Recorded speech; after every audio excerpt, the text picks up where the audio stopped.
Sakina, it's Wednesday, and that's when we bring you our Going Green feature. Our oceans are in a state of crisis. Over the last few decades, there's been a dramatic increase in the amount of fish being taken out of the waters. A quarter of total fisheries are now classified as overfished or depleted. Another half of the remaining global fisheries are being fished as hard as they can be. So we often say there are many fish in the sea, certainly off the shores of South Africa. That's not always the case. Now, I'm joined by Professor Colin Attwood from the Biological Sciences Department at the University of Cape Town. Thank you for being with us, Professor. How serious? How many fish should be in the sea and are not there? Yes, thank you. Good evening, Francis.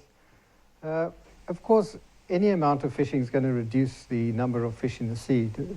Depletion by itself is not really the issue. It's the extent to which the fish have been depleted.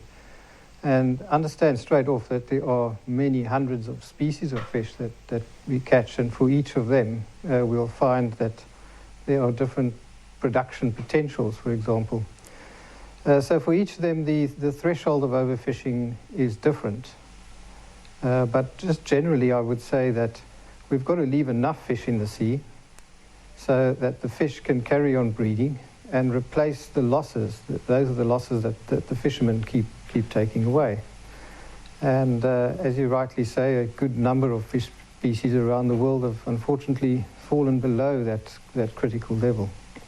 How many species affected off our shores? Well, in total, I've calculated that we probably catch about 600 species of fish in South Africa.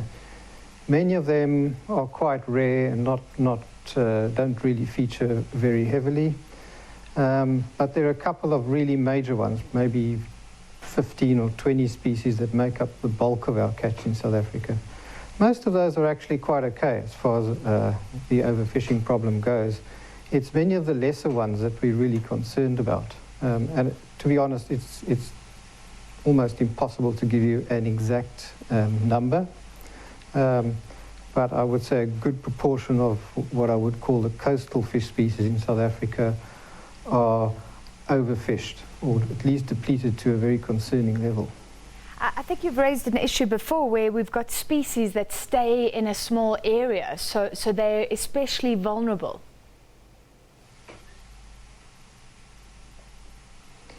Yes, those would be known as resident or territorial fish. As adults, they don't like moving around. They tend to have what's called a home range, and then they stay there. But what one forgets, of course, is that when they lay their eggs, they push the eggs out into the water, and those eggs drift around. So the eggs recolonize other areas, even though the adults might be unwilling to move around. But of course, the upshot of that is that the fishermen generally know where these fish are, so they're quite easy to locate. And that's why we say that the resident and territorial fish are at greater risk than other species of fish which are continuously moving about. What is the problem here? Are we as South Africans eating too much fish? Is it a fishing problem, or is it foreign fishermen, foreign poachers coming into our shores as well? We hear about that. All right, well, straight off, let me say that let's not over-exaggerate the problem. A number of our fisheries are actually pretty well managed, particularly some of the big industrial fisheries. South Africans, incidentally, don't eat a huge amount of fish relative to other countries. In fact, even by African standards, South Africans' fish diet is actually fairly low. And we find that a huge amount of our fish is exported to other countries which have a greater appetite for fish than South Africans. Europe, for example, takes a huge amount. We also export to America and to the East. What is the problem then?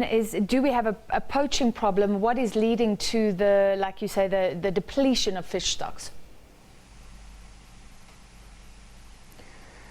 Most of the overfishing problems, as I say, are inshore in the coastal waters. And there it's because it's very difficult to control the amount of fishing.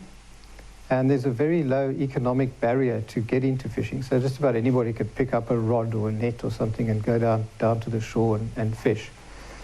And it's very, very difficult to control them. There are also a huge number of species that they catch, and it's very difficult for the government to monitor and assess all of those species and to come up with catch limits for all of those. And because people are fishing all around the coastline, it's almost impossible to control them. So there is a major control problem to start with before one actually even talks about poaching. Poaching itself can be driven by poverty. It can also be driven by greed. Sometimes it's corporate greed.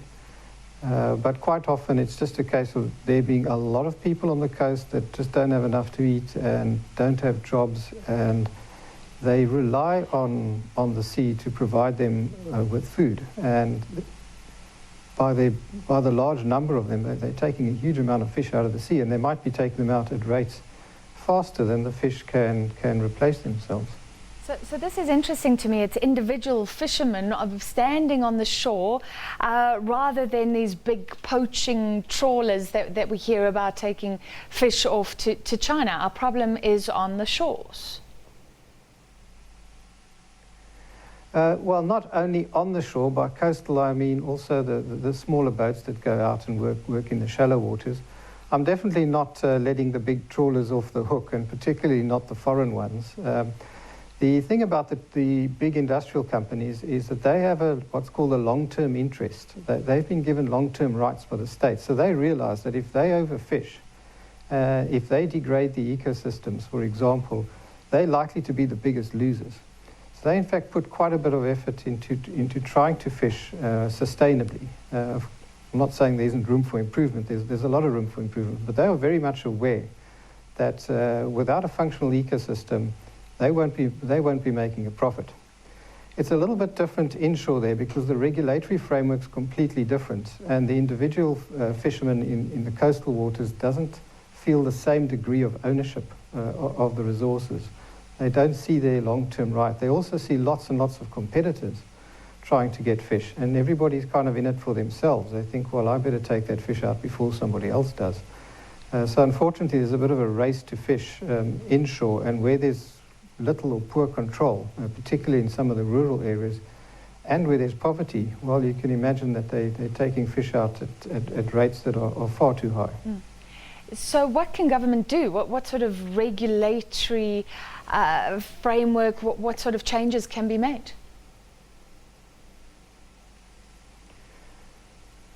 Well, one of the main things is to provide very strong control on fishing itself, on the amount of fishing effort and the amount of fish that get taken out. And the state does do this, but by its own admission, it needs to improve that in many areas. It needs to assess more species, in other words, try to work out to what extent they are depleted and to make recommendations as to how to fix that.